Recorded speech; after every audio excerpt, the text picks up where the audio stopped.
Hello, welcome to the Ghost of Harrenhal. My name's Simon. And I'm Mackelly. Thank you for joining us for episode 140 of our chapter-by-chapter book review of A Song of Ice and Fire by George Martin. Today we'll be discussing chapter 66 of A Clash of Kings, that's Theon 6. That's a fitting chapter for that chapter number and episode. For 666, I see what you're saying. Yeah. Anyway, we're going to chat about the chapter and try not to spoil any future plot points for you, and hopefully we'll provide you some entertainment along the way. We will summarise what happened, discuss our thoughts on it, provide some useful background, compare it to the television show, indulge in a little pedantry, and cover some relevant news and listener correspondence. Be sure to check out our show notes. They'll provide some additional information about the characters, geography, and other things in this chapter. How are you, Mackelly? I'm doing just fine. It's we're recording again a little later than normal, but we are running up. We're like on a treadmill that's going too fast and we're just hanging on the back. One of these days we are just gonna have to record live. Just put it out there live because we're getting so close. But our original plan was to record Thursday, and I guess I'm glad we didn't because that was the first day of the NFL draft, so I got to sit and enjoy it with the family, especially Ethan. Is that an enjoyable thing? I have never watched that. It seems like dull as dishwater. It would be if you have no rooting interest. Yes, it would be incredibly boring. But I mean, even if you have rooting, so you care about the Steelers, I get this. Right. So you're watching and they say a name of a guy who you have passing awareness of. Most years that is true, except for this year, my Pittsburgh Steelers selected the quarterback of my Pitt Panthers. So, I see. His name's Kenny Pickett. He played the Steelers and the He's Panthers. He's almost called Pitt. It's weird. What's that? He's almost called Pitt as well. And the Steelers and the Pitt football team practice in the same facility and play in Heinz Field, at the same field. So he literally just went next door. So are you concerned that the Steelers have just cut their sort of scouting budget to just what they can see from where they're currently standing? They look around. Mike Tomlin, the head coach of the Steelers, actually said, we traveled the nation and we ended up with the boy next door. So, right. Okay. Or we traveled the facility and then ended up with the boy next door. Yeah. Anyway. So I don't know, have I mentioned to you that I've been going into the office and the geese have really taken over. It's sort of like a dystopian horror movie at work now because it's true. The place has sat idle for so long that the animals have just taken over, and the geese have nested around the back of our building, and they own the place now. I mean, they just own the place. And this goose has just got it in for me. Whenever I come in or out of my car, this goose just he terrorizes me. He's a bully. You've got a bully goose. Is a bully. The worst one was I came out one day and I walked to my car and I could see him. So I came out of the back entrance of the building. Uh-huh. My car was right there. Yeah. And he was up at the road between our building and the cafeteria. Yeah. Yep. So he's 100 yards away easily. And he's watching me, he's eyeballing me. So I'm like, okay, for once, I'm safe. And I blinked, and he took flight and came for me, flying down there. I'm like, how unnecessary is that? I'm not even bothering you. I don't know how Salman Rushdie gets in and out of his car. But I get out of my car the way I imagine Salman Rushdie. It's furtively looking in all directions, oh my god. Oh yeah, they're aggressive, those geese, and even back when I was on campus, especially if they were protecting some young, they would hiss at you and charge you. I remember they knocked one of our colleagues down. She turned to run and fell. They were rushing her. Well, it's gotten worse. There are gangs of geese now with bicycle chains. I can imagine. There's so few people on campus these days. But speaking of work, I don't know how much you want to specifically say, but I just want to say in front of you, virtually face to face, and all of our listeners, that you had a big thing happen to you at work, and I want to congratulate you and tell you how proud I am of you. Oh, thank you. So I got a promotion, so thank you, Mackelly. Didn't you get a promotion while we've been recording this and I didn't say a word about it? Well, we're busy. We got stuff to do. I think, again, you're just making the case that you're a nicer person than me. But you see, that's the thing. The bad guys win. That's right. Yes. Just ask Joffrey Baratheon. Yeah, exactly. I am the Joffrey Baratheon of this thing. No, but, thank you. That's very kind. Yes. I owe my success to others. To other people's hard work and my relentless PR campaign. Your relentless ability to take credit for others' work. Yeah, exactly. No, I will say, we make fun of your memory on this show. It's a running gag, but we do. we have. Maybe I shouldn't have brought that up. You've forgotten. But I'll say, a lot of that is because of how much you juggle at work. You juggle a lot at work. And I will say I came to you earlier this week for a work question, and your memory was rock solid on helping me fix it. But it is taking a toll, right? I mean, I just mentioned this before we came on air. This morning, I've been grinding my teeth at night, and this morning, eating my cereal, first bite of cereal, I cracked and broke off a whole hunk of tooth. He's holding it. He's holding it up to the camera. Part of his tooth. That's not good. And again, especially not on a weekend.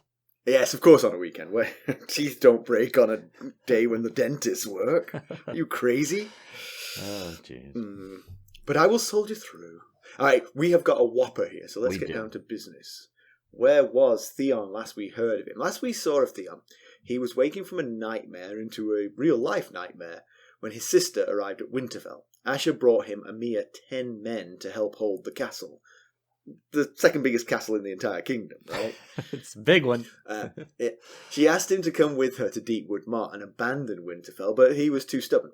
The captive Reek reckoned that he could round up 100 to 200 Northmen to help, wanting only a bag of coin and the kennel girl Palla in return.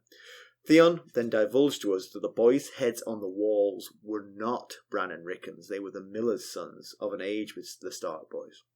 So, Mackelly, why don't we give the summary of this one? Why don't you introduce the summary to this one? That's right. This is a special summary. This is not your run-of-the-mill summary. This summary has been provided to us by Jenny of Oldstones, who is one of our Royal Kingsguard tier members on our Buy Me a Coffee site. And one of the perks of that tier and the Lord Paramount tier is that, you get an opportunity to write a summary. So I like the way you build that as a perk. So we ask them to work for us and we call it a perk. Clever. Jenny made a joke about the self-checkout line at Walmart. Oh, yeah. But she did say she had a lot of fun doing it, which is the whole point of the perk. You get to be a part of the show here. So it's good. I mean, obviously we've read it carefully. We've sort of vetted it. Mackelly and I sort of are professional writers in our real life, and she did a really good job. But we had to edit it down a little bit because she was way more thorough than we are. Yes, right. All right, so here we go. Courtesy of Jenny of Oldstones. Maester Luwin brings news that Northern scouts have been spotted outside the walls of Winterfell, and he advises Theon to yield. Theon asks if there's been any word from his uncle, but there hasn't, nor any word from his father on Pike. He demands more birds be sent. Maester Luwin is reluctant, and Theon questions his loyalty. Luwin reminds Theon that he's bound by oath to give counsel to whoever holds Winterfell, and his counsel is to yield. Luwin further tells Theon he has no hope of holding the castle. Theon acknowledges this, but counters with the fact that so long as he holds Winterfell, Sir Rodrik and the Stark bannermen can't march south to attack his uncle Victarion at Moat Cailin. He adds that he has enough food to withstand a year's siege. Luwin points out there will be no siege. The castle will fall within an hour. Luwin counsels Theon to open the gate and plead for mercy. Theon knows what kind of mercy is in store for him. He sends a reluctant Luwin to send more ravens. The pitifully small garrison assembles in the yard. Theon informs the men that Sir Rodrik Cassel and company are outside the gates, and that he, Theon, will not run. He intends to live or die as Prince of Winterfell. Theon draws a line in the dirt and gives the men a choice. Stay and fight, or go to try to make their own way out. The men exchange looks, but no one moves. Wex, the page, finally crosses the line. Shamed by a squire, more of Theon's men follow. 17 in total. Urzen, Stig, and none of Asha's men are willing to stay. I just add that Simon calling Wex a page was his ad-lib, not Jenny's, because he's a squire. You called him a page. It's the same thing, isn't it? What's the difference between a squire and a page? I don't know. They're just two different titles. Oh, I mean, you're going to hold me up on this. It was an ad-lib, I admit. I think squire has a more responsibilities than a page does. You get talking, I'm off to do a Google search. Wex readies. I just didn't want Jenny to be hauled up for inaccuracy in her summary. Oh, yes, no, you're right. Actually, I'm seeing it now that a boy becomes a page at the age of 7 and a squire at the age of 14. A squire is a more senior position. I thought it was something like that. Yes. Yeah. All right, Jenny. Jenny being right. Being right. Simon's ad-lib. Anyway, so Wex the squire readies Theon for battle. He climbs the watchtower to take a look at the surrounding army. At least 1,000, perhaps 2,000, against his 17. He sees catapults and scorpions, but no siege towers. He knows there's enough timber in the wolf's wood to build them if needed. As he looks at the gathered host, he sees the battle-axe sigil of the Cerwins, the trees of the Tallhearts, and mermen from White Harbor. Less prominent are the sigils of the Flints, Karstarks, and Hornwoods. No Glovers, and he can thank Asha for that, and no Boltons or Umbers. Claes Cerwin appears under a peace banner and informs Theon that Sir Rodrik wishes for a parley with Theon Turncloak. The name stings. Black Lauren warns of treachery, but Theon is unconcerned. He issues a command to get the girl, which is met with a murderous look. Theon realizes he is friendless and abandoned. As Theon crosses through the gate, he can sense the eyes of the dead boys watching from their empty sockets.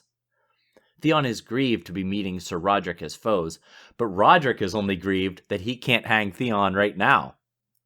Theon protests he is a kraken, not a wolf, but Sir Rodrik is unmoved. The North's terms are this: open the gate, lay down arms. Anyone who hasn't murdered children will go free. Theon is to remain for King Robb's justice. Theon thinks that Robb will never look upon Winterfell again. Robb will break himself at Moat Cailin. Sir Rodrik replies that the Ironborn only hold 3 castles, and he means to take this one back today. Theon then gives his own terms. Rodrik's army has until evenfall to disperse. Anyone swearing fealty to Balon Greyjoy as king and Theon as prince will not be harmed. That's a hard one to keep a straight face saying. It's hard for us. So yes. I think he believes it. Sir Rodrik replies he doesn't need Robb.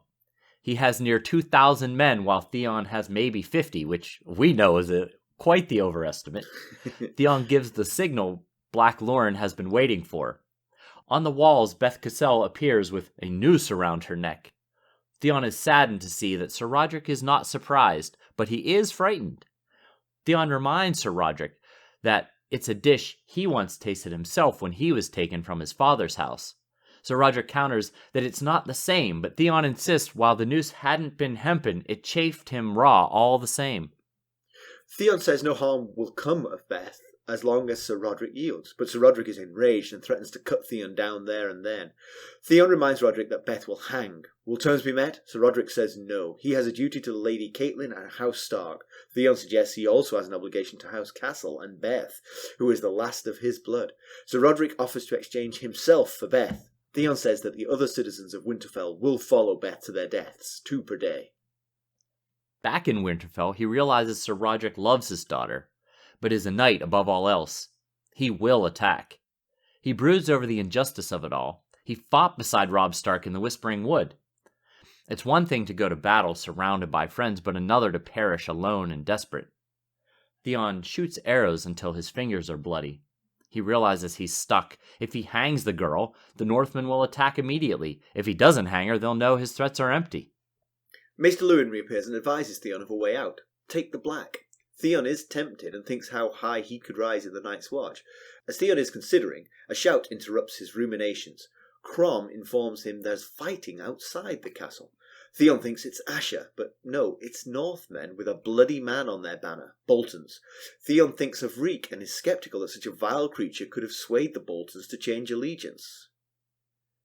From the battlements, Theon can see no battle lines, just chaos. So Rodrik's men were taken unaware, and their superior numbers don't seem to matter. The battle wages into the night until finally the Dreadfort men, led by a man in dark red armor and pink cloak, come to the gate victorious. Theon questions whether they are friend or foe. 3 corpses are dumped on the ground: Sir Rodrik, Clay Serwyn, and Leopold Tallheart. Theon thinks he's saved. The Dreadfort men begin to enter the yard. They had only lost 20 to 30 men, Sir Rodrik having mistaken them for friends. The Dreadfort man removes his helm to reveal Reek, or the man Theon knew as Reek. The man reveals himself to be Ramsay Snow, son of Roose Bolton. Theon offers Palla as the promised reward. Ramsay is insulted to be offered a kennel girl and asks for Theon's own bedwarmer Kyra instead. Theon becomes angry, but is briefly knocked unconscious. When he comes to, his men are being butchered and more Dreadfort men are coming into the yard. Maester Luwin tries to aid the injured, but is cut down. Ramsay Snow wants the phrase saved, but everything else will burn. All right. Yeah. Great Very summary. good, Jenny. Yes. It was a really good summary. But actually, you know what's funny? It was more difficult to read it because it wasn't ours. You and I have a sort of... We're used to each other. It was more difficult to read this out. I mean, even though I'd read over it a couple of times to make sure I was ready for it, but I stumbled way more often than I do when it's our... Yes. The cadence and inflection and stuff, when you're reading someone else's words, takes a little more But you thought. see, I mean, half the time it's your words, but I'm just so used to them, Right. piecing it back together into English. Well, thank you, Jenny. That was a fantastic summary. It rivals anything Archmaester Gildane would put to paper. So, yes, thank you very much for that. So Theon's not received any word from Moat Cailin or Pike on his request for help. I mean, I don't know if he was expecting it. I mean, again, he's taken this on himself. He's done this himself. Asha has come once, and you've got to think that Asha is speaking more with the voice of her father than Theon is, and she said, "Let's leave." Right. She said, "I'll leave you 10 men, but let's leave. I'd rather you left." It's hard to imagine her father saying, "All right, I'll send 1,000 men then." Yeah, right. Yeah, if not for the horrible behavior that Theon has displayed in this book, you'd kind of feel for him here, because this whole ordeal, the taking of Winterfell, was an attempt to show his father that he's a true Greyjoy, not a Stark in cracking clothing. And, so the deed was done to impress Balon, and he asks Balon for help to secure what he's done, and gets no response in reply. It's just it should tell him who his father is and what he thinks of him, really. Yeah. Later on, he thinks that Balon should have sent men not just to save Theon's life, but just for the glory of the Greyjoys. He should have been doing it, but. Yeah, Theon he has no idea what pleases his father. He has no idea how to please his father. It's understandable, of course. He doesn't know his father. He left when he was 10. He's been gone for a decade. But I don't know his father any better than Theon knows his father. But I know his father well enough to know that the answer to the question, what pleases his father, is not much. Stop trying. Yeah, it's worked out that way. Theon's been wrong every time he's tried to do. When he showed up at Pike, he was wearing fancy clothes, which angered his father. He brought him an offer for an alliance with the Starks. Wrong alliance. No go there. And now he's taken a castle that his father apparently didn't want him to take. Yeah, or at least has no interest in helping him keep anyway. Yeah. I wonder if this should have... I mean, I think we've probably talked about this before, but this should have made Theon question the turning of his cloak. He did switch sides using subterfuge and underhandedness. But once he did, he realized that he had no friends. Right. He had no friends. He had no. I mean, okay, he's got the prospect perhaps of being the heir to the Iron Islands, but Right. it's not certain, and he's certainly not going to be happy in the meantime. Whereas he had friends and companionship and a position of honor. Yeah, he was in respected. the Army of the North. Yeah, I think. So I would have been tempted to go back. I think. I think he in some of those chapters on Pike, I think he, if I'm remembering correctly, had thoughts about how he was treated better by the Starks than he is by his own family. But my thing is act on that. Say, okay, Right. I'll go back where I'm respected. Yes, I'm betting right now he's probably thinking, boy, maybe I should have done that. Yes. But I found it interesting that Luwin says he has no hate for Theon, and that he took an oath to serve the Lord of Winterfell, regardless of who it is. First of all, I wonder if Roose Bolton missed that message when he had Maester Tothmere killed in Harrenhal for serving Tywin Lannister when he held Harrenhal. That seems rather unfair. Good point. And given that his son kills Maester Luwin at the end of this chapter, perhaps it's a family trait, I guess. Not to believe the Maesters will serve whoever takes it. But I just found it interesting that I guess maybe he was just saying this to Theon's face to keep him calm and listening to him. He might hate Theon a lot, but he was saying, I don't hate you. But yes. I think probably he doesn't. I think probably he pities Theon at this point, because he knows that Theon has backed himself into an awful mess. Yes, and I could definitely see that being the case if Luwin didn't believe that he killed Bran and Rickon. If he didn't believe those were Bran and Rickon's heads adorning the wall, I think he might just feel more pity. But I have to imagine he has to feel some level of hatred for killing those boys. Yeah. So whilst Theon has divulged to us that that's not Bran and Rickon, he's not told anyone there. Right. Yes. Right. That was an inner thought that we got when he was looking at those heads. Right. Yeah. But then, so in this part, when he and Luwin are talking, right before their conversation ends, Luwin says, "There's a way to get out of this," but Theon's not willing to listen, and he says, "I don't want to hear your counsel right now. Go get the men. Tell the men to assemble in the yard." But I think what Luwin was trying to get at that moment was, take the black. There's a way out of this. Take the black. And if only he'd been able to suggest it here, I think the chapter might have gone differently. I spent this whole chapter wishing things were going to go differently, even though I knew that they weren't. I just kept hoping that he was going to agree to take the black before the Bolton men attacked the Northmen. But if only he'd been able to suggest it here when he rode out to meet Rodrik and had this idea in his head. Yeah, I could take the black. I could rise to Lord Commander there. I could have my own command of my own ship. I could be a first ranger. Just that glimmer of hope might have been enough to propose to Rodrik. If you let me take the black, I'll yield the castle right now. Yeah, the only thing about that is, just think about what Theon was. He was, close companion to the King of the North, good friend and respected counselor in some ways to Robb. Right. Then he took this left turn and became much despised potential heir to the Iron Islands. Right. Then he came here and became a murderer and a monster. Right.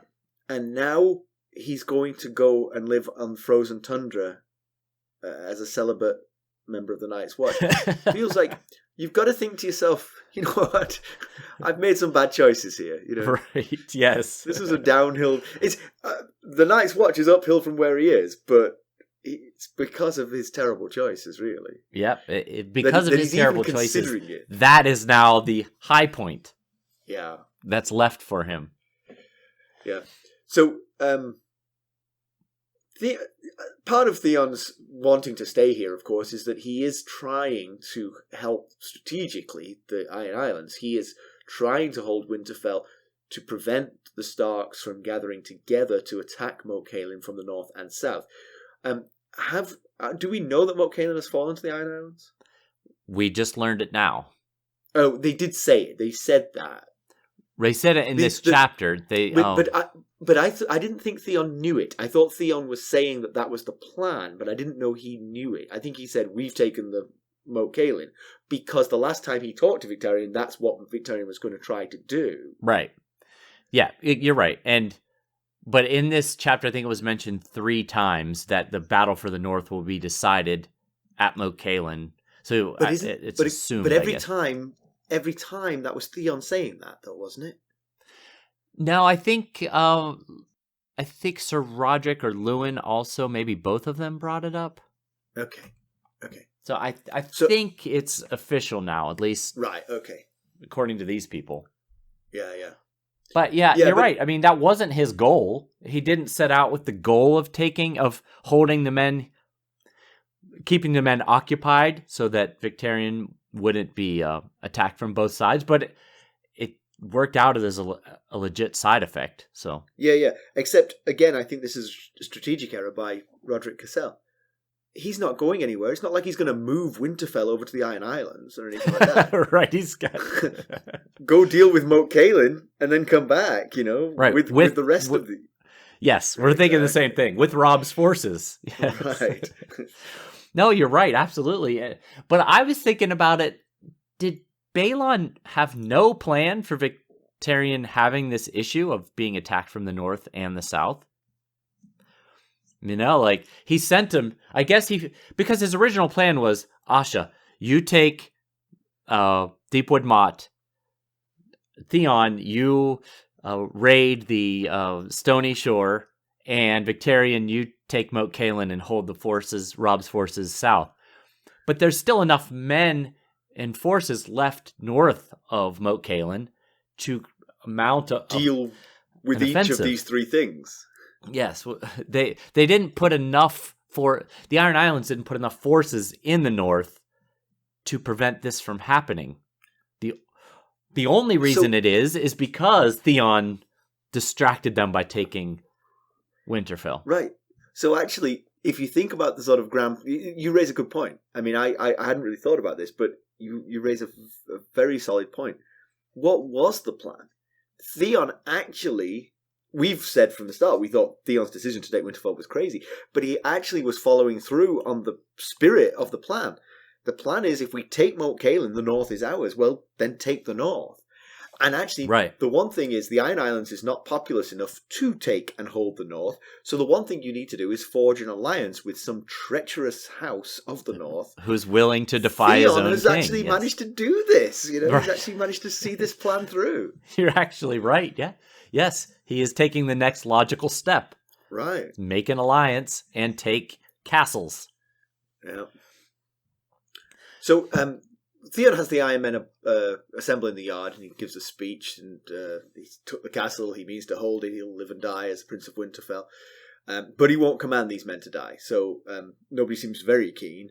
But once Wex, the squire, crosses the line, 16 more are guilted into crossing it, but none of the 10 that Asha left behind. So, and Urzin and Stig, who are 2 of sort of like Theon's lieutenants, they don't cross the line, so they're leaving. Stig was the one that Theon sent to Deepwood Motte to ask Asha for help originally to send men. So maybe he got there, realized, oh, this is way better.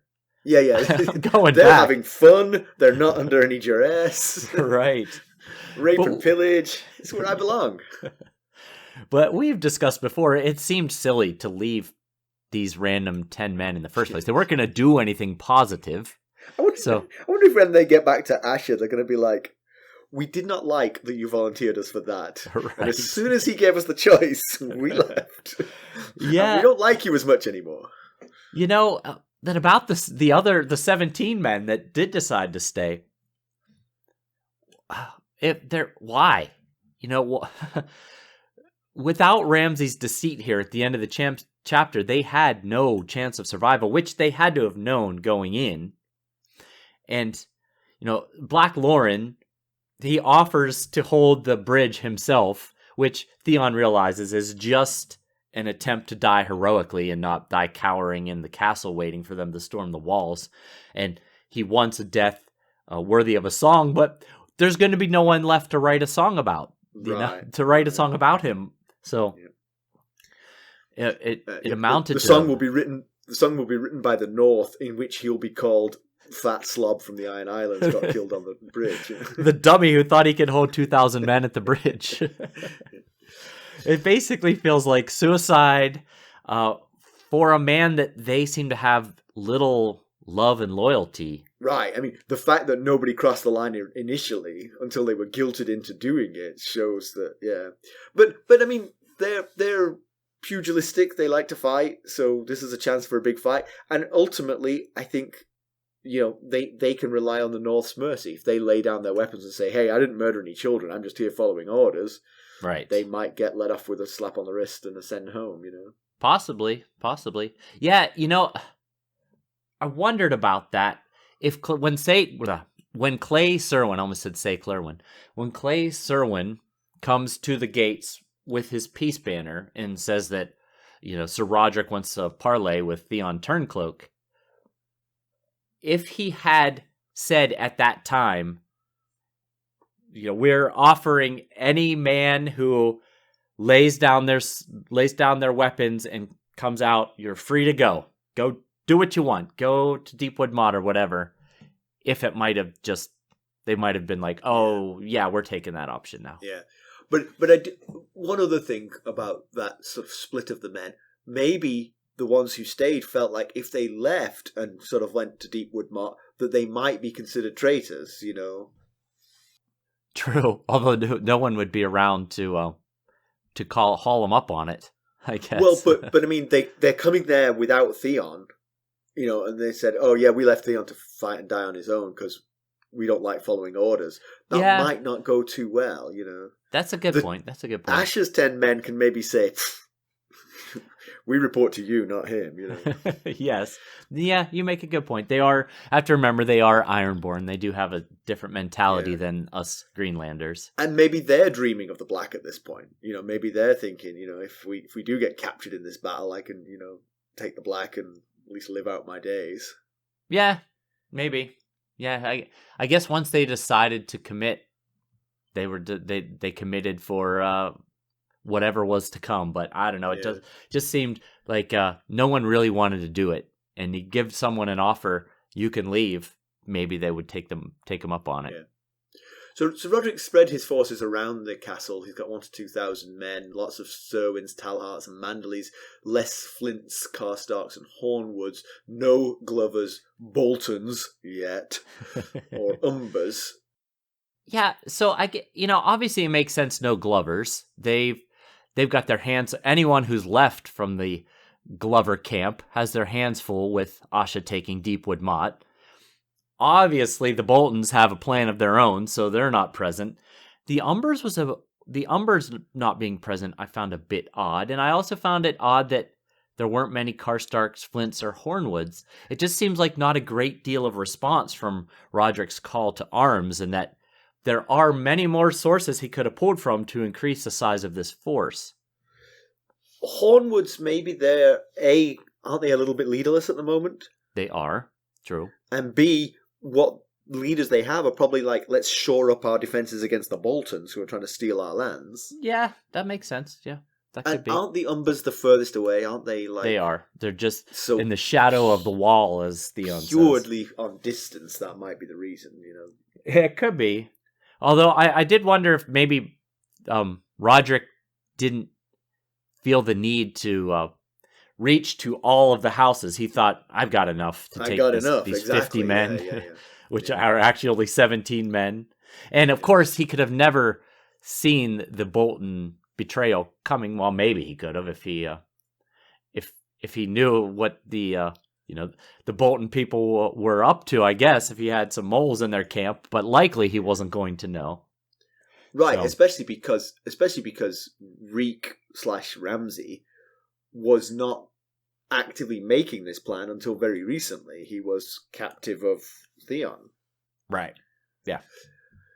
So the parlay happens with Rodrik surrounded by spearmen and mounted knights of House Mackelly. There are archers on the roof, everybody twitching to just kill Theon there and then. Yes.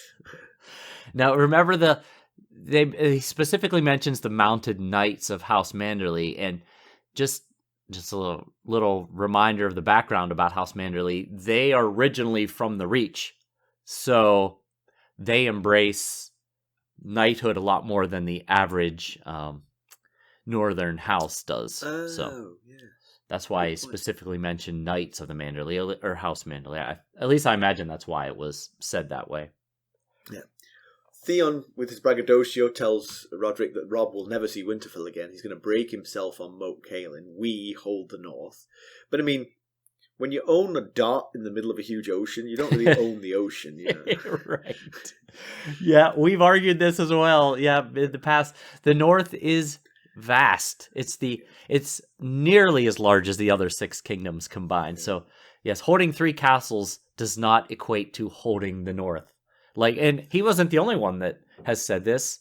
The Freys were telling Roose Bolton this in the last Arya chapter, that that Robb has lost the north, in quotes, which is not entirely true. Yeah. So now the Boltons hold Winterfell, although they are destroying it. Right. If Robb can't get back because of Moat Cailin, then this could be a big problem. I mean, the Boltons... I don't want to jump to this, but maybe we should talk about it now. Do you think Ramsay Bolton is acting on the commands of his father? Yes. I did, in our notes, I do have this later down in the... yeah, I know. But we can talk about it now. We can. Yeah, it just feels like it sort of like overshadows all of this. I mean, it feels like he hasn't had an opportunity to have any discussion with his father. But it also feels like they might be, the apple might not have fallen that far from the tree. Right. So maybe his father might, with hindsight, approve what's going on here. I mean, but destroying Winterfell just seems like a very strange choice here, because you've done it. You've done what you wanted to do. You can now sit in Winterfell and then just don't play your card yet. Right. Like Jaime sitting on the Iron Throne after killing King Aerys, you're not making a claim to that Iron Throne, you're just sitting there. When Ned Stark arrives, you'll get down, Right. Yes. Ditto Ramsay Bolton. You've taken Winterfell. You can liberate the people, but you stick around. You stick around and you look after the place and polish the china, and when someone comes back from the south, you can bend the knee to them, or you can say, you know what, we really like it here and we're staying. It just feels like you don't have to tip your hand yet. I guess if he hadn't killed 2,000 other Northmen, it would be an easier case to make. True. But the victors can write the story. Yes, they can. Although it does feel like it would be very hard to kill all 2,000 of them. If I was one of those 2,000, I would be 7 miles away right now, still sprinting. And I'll tell everyone who'll listen. Yeah. Well, we can either get into my thoughts on Ramsay and Roose. All right, let's keep going. Let's keep going sequentially, okay. like we do. So Rodrik threatens to storm the walls now and take the castle, and that's when Theon produces Beth on the wall with a noose around her neck, and she'll hang at sunset. So, I mean, very much in line with his normal way of behaving, but absolutely ghastly, a horrible thing to do. Quite. And Rodrik wasn't surprised by it. He knew she was in there. He's not in the least bit surprised that she's being used as a pawn in this by Theon. But doesn't mean he's not afraid of the outcome. Yeah, and Rodrik not being surprised, the description said Theon was sad that Rodrik wasn't surprised, but as you said, Rodrik was still afraid. So I guess what that meant was he's not surprised that he would use a child, would threaten to kill a child. The fact that he's now associated with being a child killer is is why he was sad. Yeah.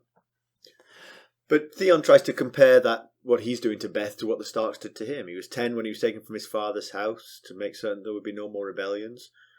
But 2 wrongs don't make a right. I mean, just because you've been mistreated doesn't mean you should mistreat. And using Beth is awful. Right. Yeah. Yes. 100% yes. Although he does kind of, in a weird way, in a begrudgingly accepting way, have a point. I mean, it's never fair to use a child as part of a war resolution pact, although it seems to be done fairly frequently here on Westeros. Right. Yeah. And Theon was an innocent child whose life was forever changed. Clearly, he has trauma stemming from him being taken as a hostage/ward. But one thing, actually, I'm going to argue against that, because I don't think it was that traumatic. I mean, yes, it's traumatic to be taken from your family as a child, but, like, kids go to boarding school. True. It's not... So the actual moving away from your family at that age is not that lasting in a trauma, I don't think. Not to every kid, anyway. To certain kids, if you've got a certain sensibility, yes, it could be. I don't think Theon has that sensibility. He seems like someone who cares about number one and doesn't really worry about that. But the thing is, that trauma would be short-termed if what you move into is a nice situation, and would be the beginning of a long-term trauma if you're moving into a horrible situation. He moved from having Balon Greyjoy as his only parent to having Ned and Catelyn Stark as his parents. Yep. That's a Seems huge like an upgrade. move. It is. Exactly. Yes. I mean, he was raised much better, much happier, much more joyful. That traumatic incident would fade in time if you're living a happy life, which is what he did. Yeah, that is... I was thinking that same thing, very much so, yes. But and I do he like certainly the didn't fact... behave as if he were chafed. He lived a happy, seemingly fairly functional life in Winterfell. But I do like the writing here when George Martin says that as Theon says these things, he feels like he begins to feel them. He starts to believe them as he says them, So it's kind of like he knows he's lying, but as he says them, they're like, well, actually, that makes a lot of sense now I've said it, Right. Yeah, I did like that description as well. And, speaking of this situation with Beth here, it makes me think that Luwin must not have been involved with the Bran and Rickon escape plot, because had he been, you would think that Luwin would have the foresight to send Beth with them, because he would know Beth is a weakness for Sir Rodrik taking the castle back. That's a good point.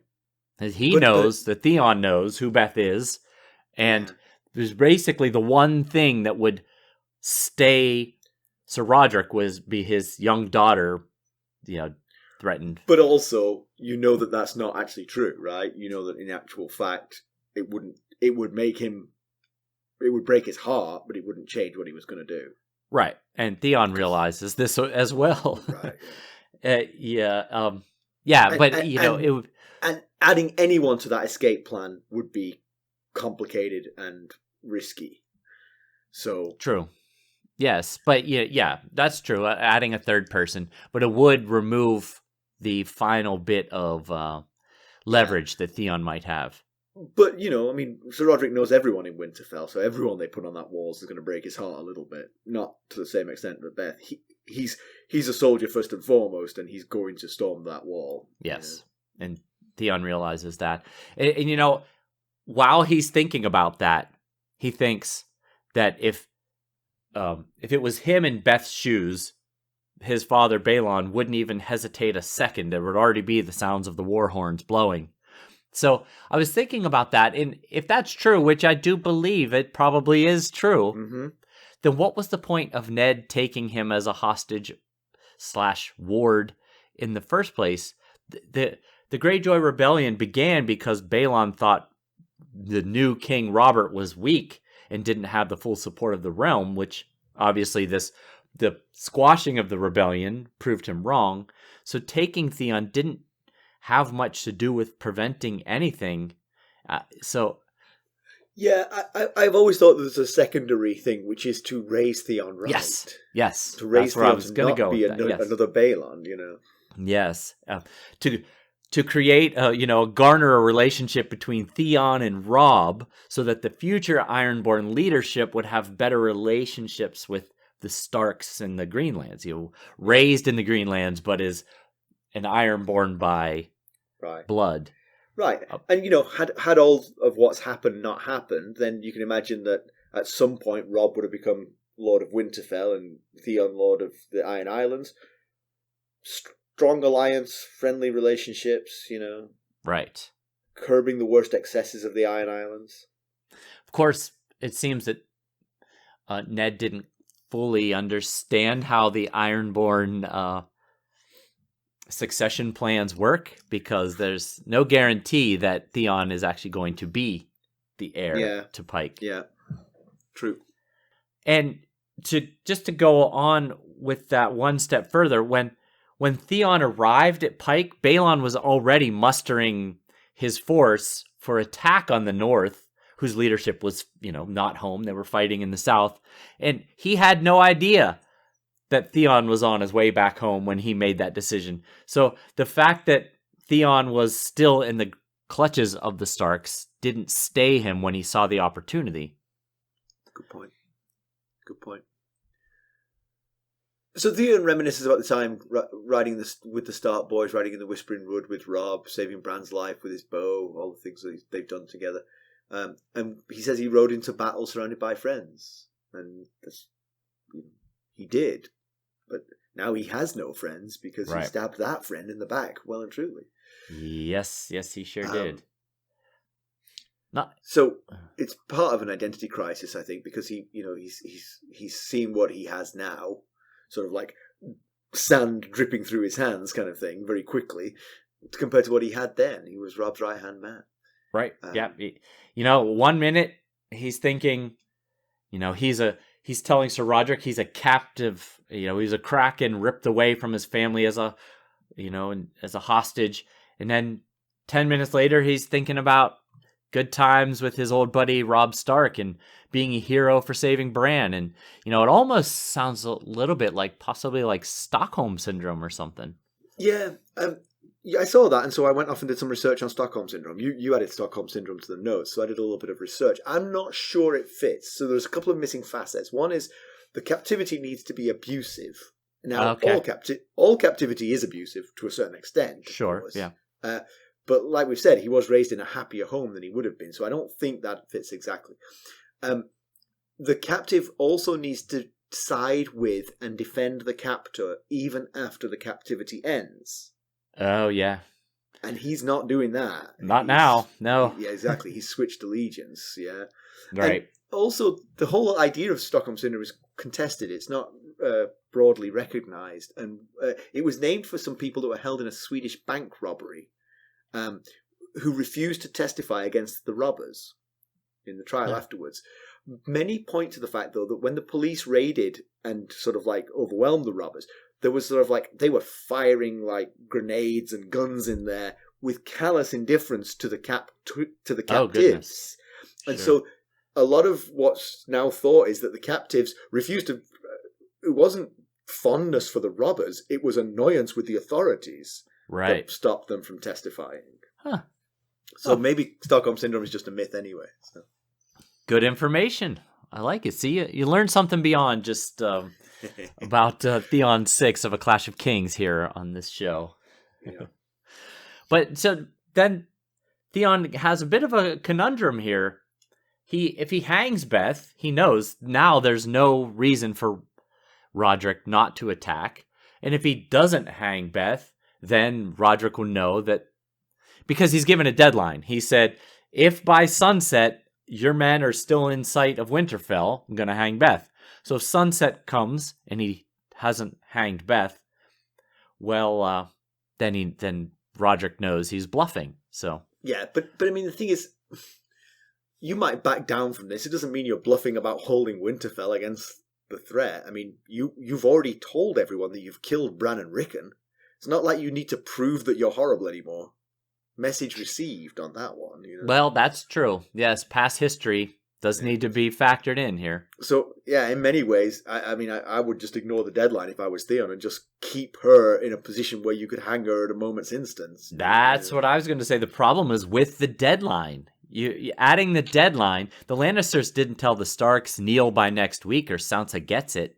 Yeah.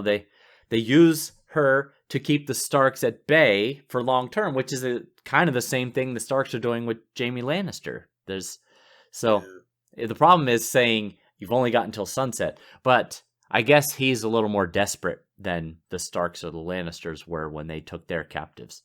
Yeah.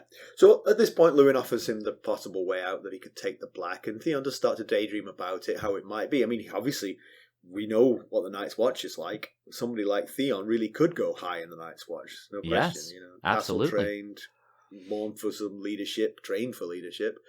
But right as he's thinking about it, and seriously thinking about it, the battle starts outside, and so he doesn't get a chance to act on this. So, hence Mackelly's disappointment. Very much so. I kept wanting things to change. I just kept hoping I just misread it, just misremembered it from before. So Luwin says that the Starks and Sir Rodrik respect the Night's Watch and will allow him to take that option, but I don't know. They would.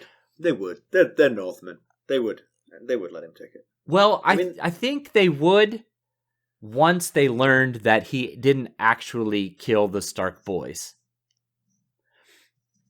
Had he actually killed the Stark boys, I'm not quite sure that they would show him enough mercy. If he was truly repentant and said to Robb, I am sorry to my core, I made a huge mistake. I was swept up in trying to prove to my father that I was a Greyjoy.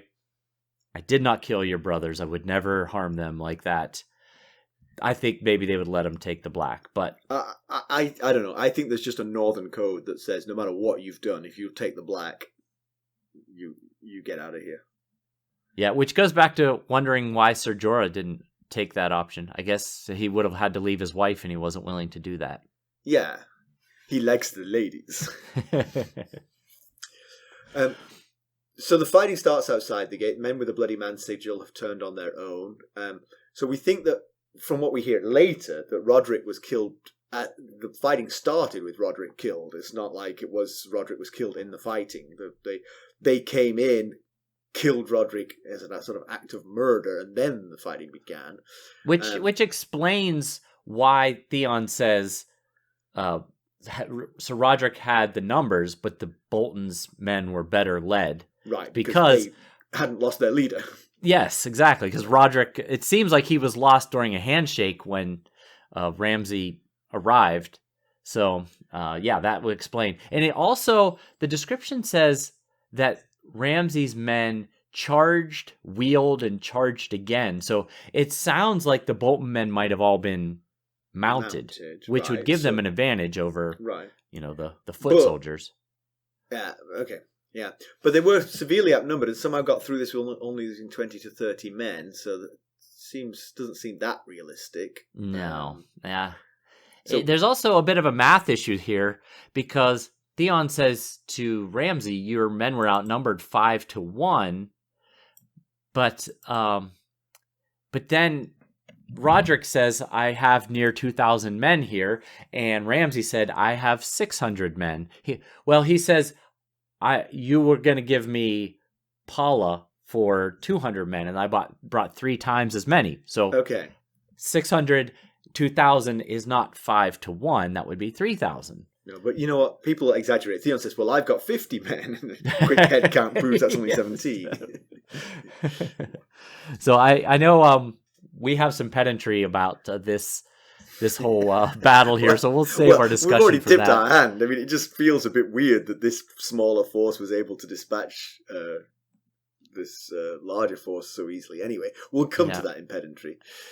Once again, though, this battle kind of had a similar feel to others that we've seen, like the Whispering Wood battle at the Battle of the Camps and Oxcross, where they were all sneak attacks, where a smaller force defeated a larger force by using, sneaky tactics. And often off camera to save on costs. Right, yes.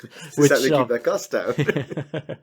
Game of Thrones producers were very thankful for. But it also had the 11th hour savior feel of the Battle of the Blackwater. So it kind of had a feel of a lot of the other battles that we've seen, except for that there was actually not really the battle. They didn't actually do what they were planning on doing. There was no battle against Theon's men. It was a battle amongst themselves. Yep. So after the battle ends and, Ramsay comes to the gates of Winterfell, he tells Theon says, "You guys are outnumbered 5-1. How did you possibly pull this off?" And Ramsay says, he, meaning Sir Rodrik, thought us friends. A common mistake. He gave me his hand and I took half his arm. That part right there seems like a major red flag. And you might have wanted to just... You mean, just interjecting, you mean for Theon? For Theon, yes. Obviously it was a pretty big red flag for Rodrik's forces. Yes, that should have been too. Right, yeah, okay. I think that's clear that was taken as a red flag. Yes. But yeah, it just seemed like Theon should have been like, wow, well, this guy's not trustworthy. I better not just open the gates and let them all through. But I guess when you're making deals with outlaws and nefarious people, you just got to roll with what you're doing here. Yeah. Well, I mean, he did just save him. Yes, he did. He absolutely did. But now Theon's men are outnumbered by Ramsay's men 35-1 if the numbers of 17 and 600 are accurate. So why would Theon think it's wise to let them in and expect them to just prop him up as their leader and follow his rule? Because he gave them a bag of money, Yeah. Yeah, I mean, with hindsight, it seems daft, but at the time, I think I would have let him in too, because the last thing you want to do is go, "Hey, we're saved! Let's make this new force our new captors," Let them besiege us until Rob's army arrives, and then they can destroy this force, and then they can besiege us, and we'll just be besieged forever. Yeah, that's true. Because, with 600 men, you could take the castle fairly easily too, but... Yeah, you're right. So the knight who shows up, he doesn't know it's Ramsay yet. It's just a man in it looks like a knight with a red helmet and a pink cloak, which are the colors of House Bolton, red and pink. And the knight's helmet and gorget are made in the shape of a man's face and shoulders, skinless and bloody with an open mouth and a silent howl of anguish is the description, which sounds quite terrifying, actually. Yep. And Theon says, "Are you friend or foe?" And he says, "Would foes bring presents like these?" And he throws 3 bodies onto the ground, and it's Leopold Tallheart, Clay Serwyn, and Sir Rodrik Cassel. And of course, we know Sir Rodrik Cassel.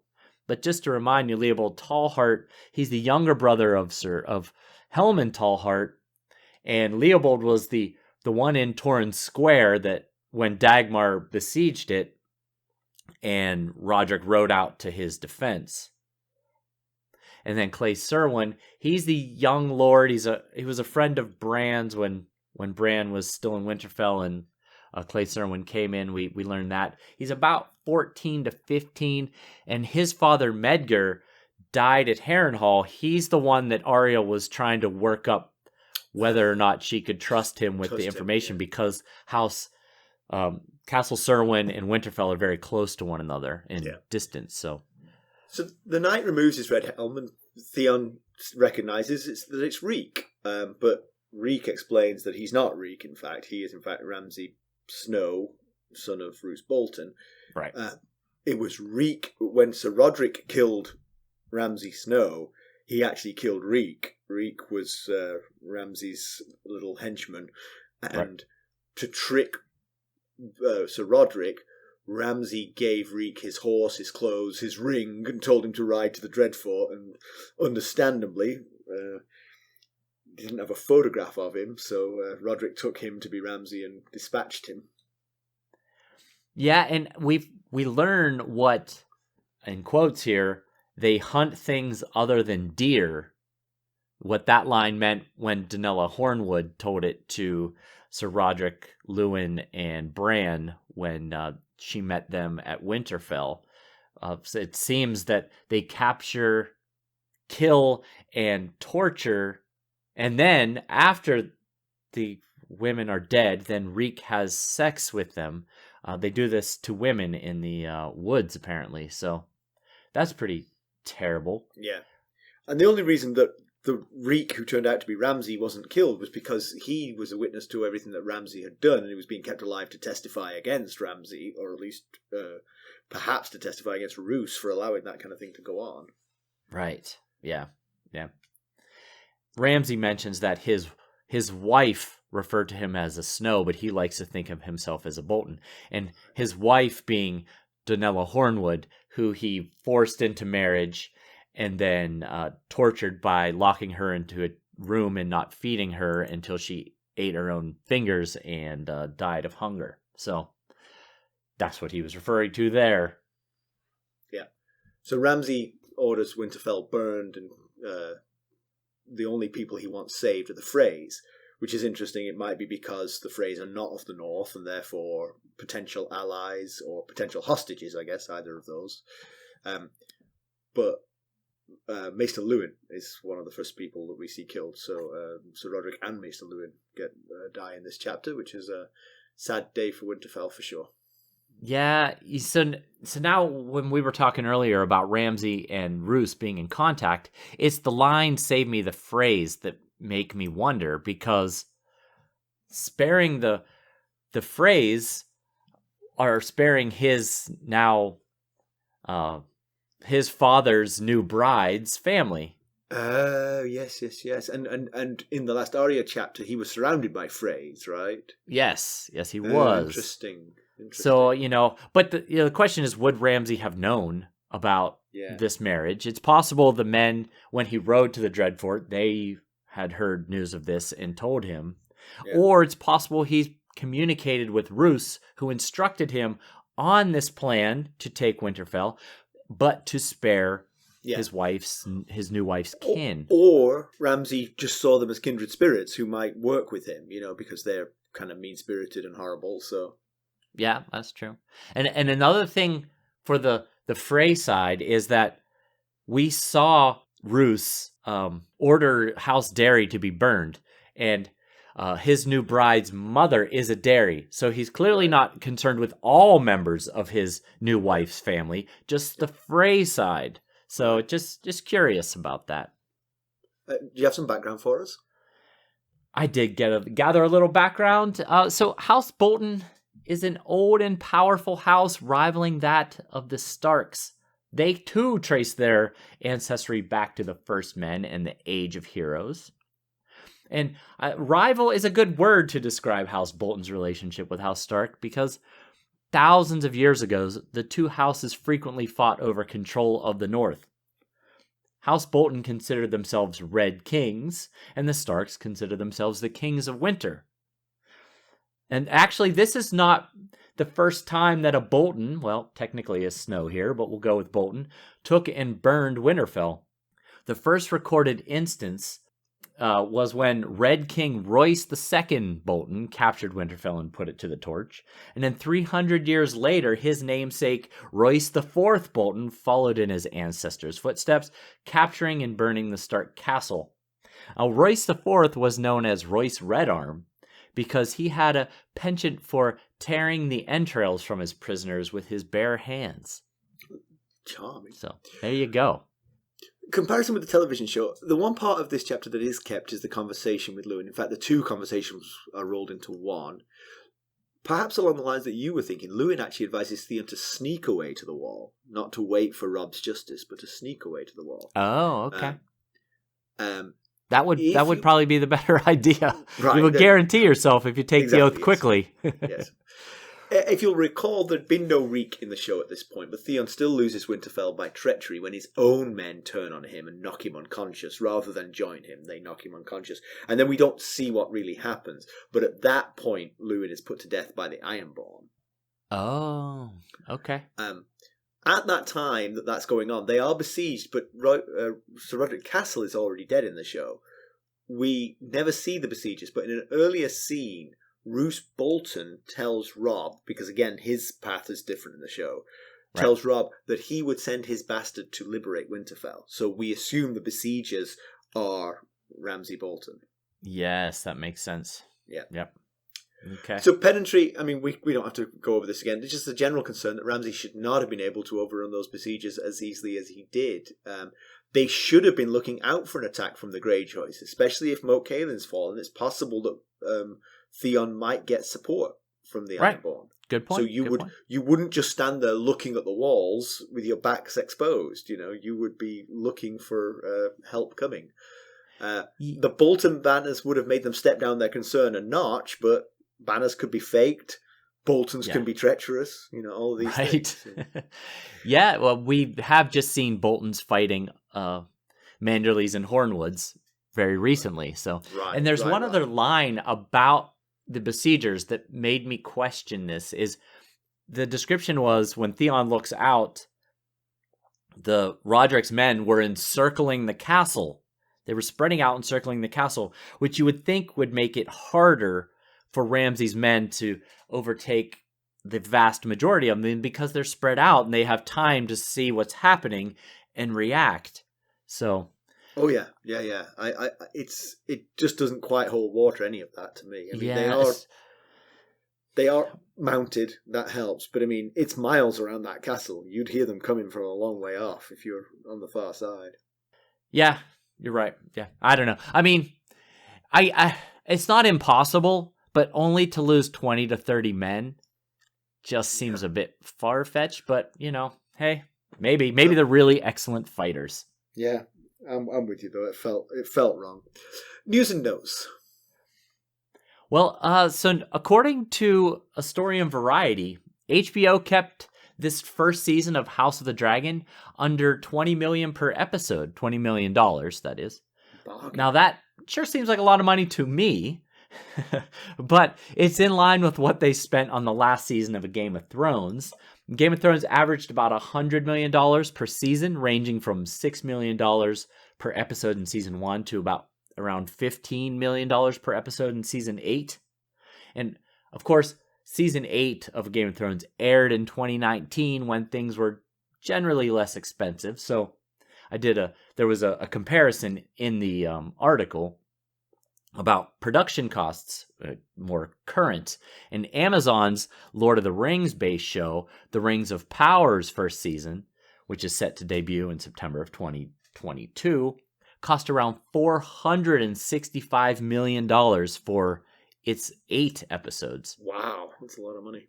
That is. And Netflix dropped around $30 million per episode for this coming 4th season of Stranger Things. So the question is, how did HBO keep the price tag so reasonable, especially with all these CGI dragons we're expecting to see? Well, turns out they've gotten really good at building these kinds of fantasy worlds with shows like A Game of Thrones, Westworld, His Dark Materials, so they've gotten really efficient at it. And also, unlike the Rings of Power, who had a lot of startup production costs to absorb to get the ball rolling, they already knew what they were doing here. So interesting. I wonder if that means that HBO will keep cranking these sort of fantasy shows out because they've got this infrastructure in place, Right. Very possibly, which is good news for us. Yeah. And we just wanted to give a quick reminder, don't forget that we've added a new tier to our Buy Me a Coffee site. It's called the Lord Paramount tier, and it offers some pretty cool perks such as writing a summary for us like Jenny of Oldstones did here, as well as some other cool things like getting the episode a day early and being invited to our live video chats, which is always a lot of fun. So just go check it out at our Buy Me a Coffee site, which is buymeacoffee.com/ghostsharrenhall. All right, let's draw a line under this one. Theon is certainly a coward. There's plenty of examples of that, but his plan to stay in Winterfell until death is braver than I would be. Perhaps it's vanity. Perhaps he's just too vain to run. Yeah, they're probably competing. Taking the black would have been a good move, though. I wish I just kept hoping Luwin would have just rammed that point home before the events of the chapter started, and we could have just ended it right then. Yes, before the point was rammed home into Luwin. Yes. Oh, poor Luwin. Yeah. But I also wonder, why did Rodrik even bother hesitating in the first place? Just storm that castle, take it, and be done with the whole thing. People will die. I mean, I would definitely parlay to see if he'll just, give up. I guess, yeah. I mean, I guess so. It's the chivalrous thing to do, and Sir Rodrik is nothing. It's not chivalrous. The simpler thing to do. I mean, if you say the odds are overwhelming, you're going to lose. Let's do this quietly and simply. People might say yes to that. Yeah, but maybe it's because of how the chapter turned out. I wish he had just stormed the dang castle. Yeah. Ramsay is not a nice guy. No, possibly the most horrendous character we've met so far, and we've met some pretty horrendous characters. I think you've jumped too far here. He could turn things around, Ramsay. This is one episode. He might be a nice guy. Well, I was just thinking about the hunting, murdering, and raping the women, and what he did to Danella Hornwood. Yes. Okay. Things of that nature. Yeah, not the best. True. But then he spared the phrase. And, the question is why?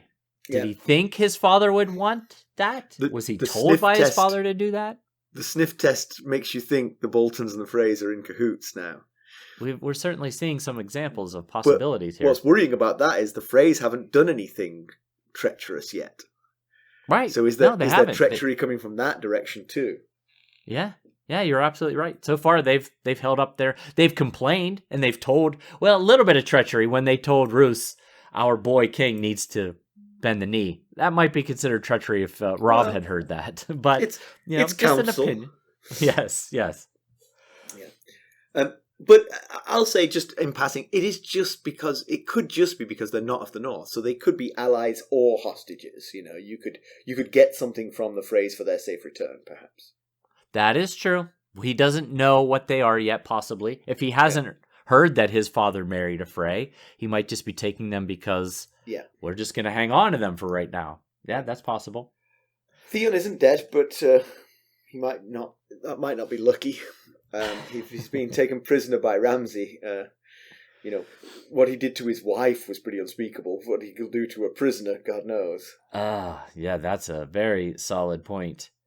And it's really a bad situation for everyone because, Theon looks like he's going to be in a tough spot here, very possibly. But also, Robb could have higher chance of being stuck south of Moat Cailin because they just defeated this force here. Now, as I mentioned, there are other houses that weren't represented here and other sources of men that Rodrik didn't pull on that could, attack Moat Cailin from the north, but it certainly is not helping matters much that these men were wiped out.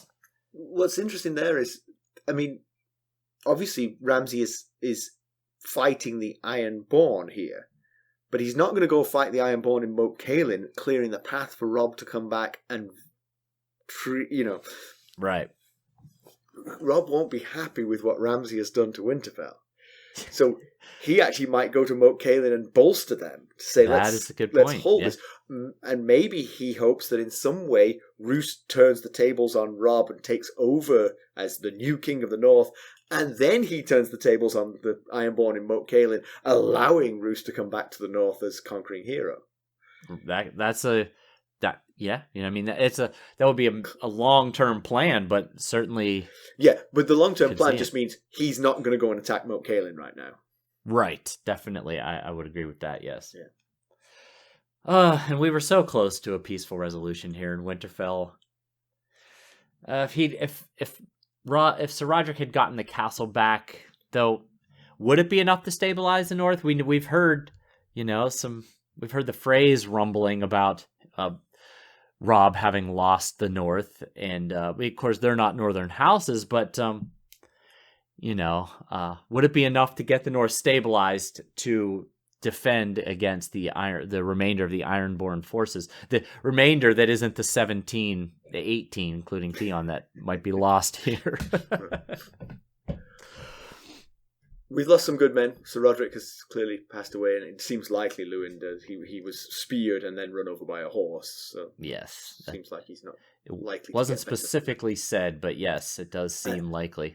And there's no maester to treat his wounds. So. True. That doesn't help either. And those were some good minor characters. They've been both Luwin and Rodrik have been with us since the beginning of the story, and also they're good Stark people. They were loyal, honest, good Stark people. So it's a major blow for the Starks as well. In many ways, they represented the goodness of the Starks. Yes, right. Yes. Yeah. So thank you again to Jenny Volstones for the summary. It was excellent. Sure was. Thank you, Jenny. Thank you for the hard work. We very much appreciate it. So there's 3 ways you can help us. First and foremost, you can go out and leave us a review. No better advertising than that. Secondly, you can buy some merchandise at ghostsofharrenhal.threadless.com. Lastly, you can buy us a cup of Arbor Gold at buymeacoffee.com/ghostharrenhal. Become a sustainer, a member of the Lords Paramount. Lord Paramount. Yep, Lord Paramount. Or Knights of the Realm. That is the other tier. So your choice.